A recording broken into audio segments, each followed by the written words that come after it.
Hello, I'm Nari McDiarmid for miningnews.net, and I'd like to welcome Frank van Rooyen, the Senior Director Investments with the Northern Australia Infrastructure Facility. And Frank, you've just been on a panel opening day 2 of Mining News Select here in Perth.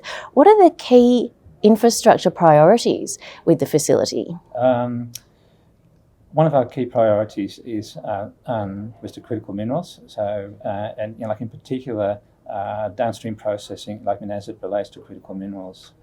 We also, one of our other key aims is to improve Indigenous engagement. So we actually look at every project and to see, what are the positive Indigenous outcomes for that particular project.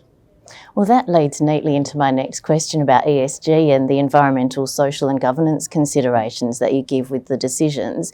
So how do you ensure that you're in keeping with best practices in terms of ESG?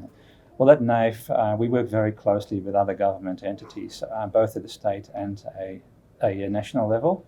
A key requirement of a NAIF loan is that the company needs to have all of their appropriate permits in place, which includes the environmental permits. In addition to that, we do an extensive independent technical due diligence to ensure that the company has got a good chance of actually meeting those requirements. And then, in addition to that, our ESG policy, it focuses at climate change as well, because that's another key government priority. So, what is the company doing towards achieving the government's aims of moving towards net zero?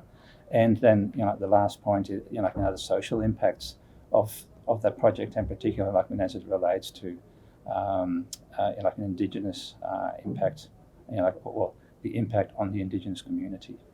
And finally, Frank, what are you finding most valuable here at Mining News Select Perth? I think it's a great place to meet lots of companies who are looking to develop new projects. Potentially new projects for NAIF to finance. Well, thank you very much for taking the time to have a chat this morning, Frank. Thank you.